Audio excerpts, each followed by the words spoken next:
La Satellaview, l'accessoire de la Super Nintendo dont personne ne parle. Parce que personne ne l'a eu. Imagine une époque où Nintendo diffuse des jeux par satellite. Oui, littéralement. Des jeux disponibles seulement pendant 1 heure. Des jeux liés à des événements en direct. Des jeux narrés par des doubleurs diffusés à la radio. C'est pas une console, c'est pas un service en ligne, c'est pas un DLC, c'est un truc. Un truc que seul Nintendo pouvait inventer. Bienvenue dans l'histoire du Satellaview, le système le plus génial, le plus bizarre et le plus éphémère de Nintendo. Chapitre 1, 1995, Nintendo veut faire du Netflix, du jeu vidéo, avant Netflix.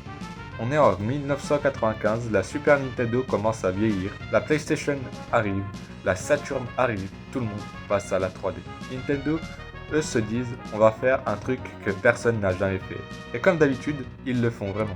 Ils s'associent avec ST Giga, une chaîne satellite japonaise pour créer un service où tu télécharges des jeux par satellite. Pas besoin d'internet, pas besoin de modem, pas besoin d'un câble, un satellite. C'est du génie. Ou de la folie, ou les deux. Chapitre 2, la Satellaview, un modem spatial pour ta Super Nintendo. La Satellaview, c'est un module que tu branches sous ta Super Nintendo. Tu ajoutes une cartouche mémoire spéciale, tu ajoutes une antenne satellite, tu ajoutes un abonnement mensuel et tu obtiens un service de jeu diffusé à des horaires fixes. Chaque jour, à des heures précises, Nintendo diffusait des jeux, des magazines interactifs, des concours, des musiques, des événements en direct. C'est une forme primitive de service en ligne. Mais en 1995 sur Super Nintendo avec une antenne satellite. Chapitre 3, les jeux BS, le catalogue le plus étrange de Nintendo. Les jeux Satellaview s'appelaient BS. Pas bullshit, même si ça aurait été drôle, mais Broadcast Satellite. Nintendo a créé des jeux exclusifs au Satellaview, des jeux qui n'existent nulle part ailleurs, des jeux qui n'ont jamais été ressortis officiellement, des jeux que même Nintendo a laissés dans l'ombre.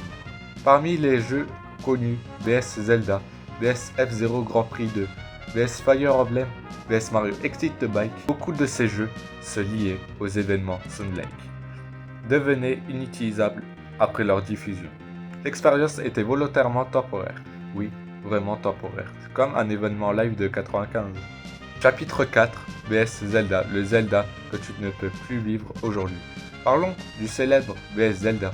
C'est une réinterprétation de Zelda 1 avec des nouveaux graphismes, des nouvelles musiques, un héros différent de Link, des événements en temps réel, une narration diffusée en direct, des objets accessibles uniquement à certaines heures. Chaque épisode durait 1 heure, pas plus, pas moins. Si tu ratais l'horaire, tu ratais l'expérience.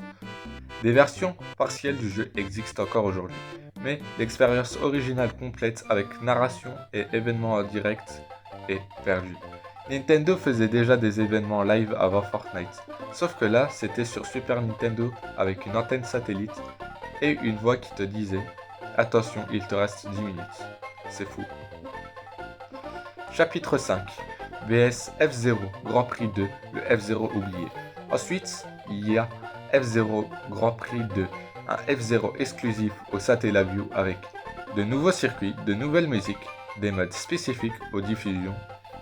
C'était un F-Zero officiel que Nintendo n'a jamais ressorti, jamais. Il est coincé dans un service disparu depuis plus de 20 ans.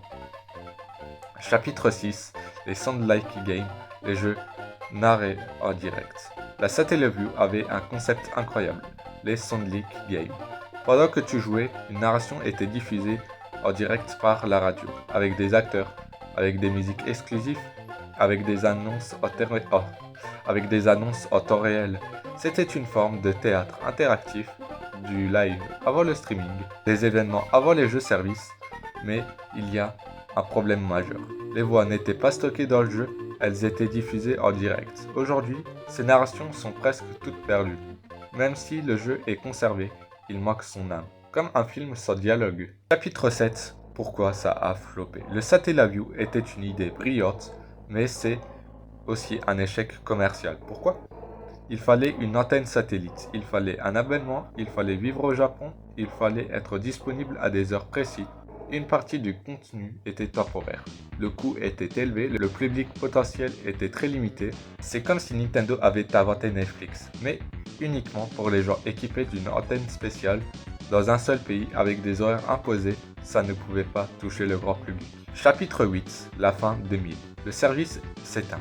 En 2000, ST Giga cesse ses activités. Le service Satellaview s'arrête. Les diffusions prennent fin et une grande partie du catalogue devient inaccessible.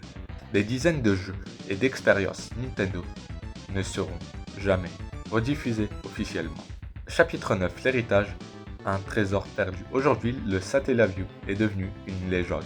Un système tellement en avance sur son temps que le public n'était pas prêt. C'était déjà du contenu dématérialisé, des événements live, du streaming, des exclusivités temporaires, des narrations interactives, des remakes officiels. Le tout en 1995 sur Super Nintendo, avec une antenne satellite. Nintendo avait juste une vision du futur, mais juste elle est arrivée trop tôt. Oui, je sais, je vais pas parler de tous les jeux. Je sais, il y a eu un Mario tellement hard que plein de Français ont déjà fait des vidéos dessus, c'est pour ça que j'en ai quasi pas parlé dans la vidéo. Bon, j'espère que cette vidéo vous aura plu. Likez, abonnez-vous et tout ça. Et voilà, ciao.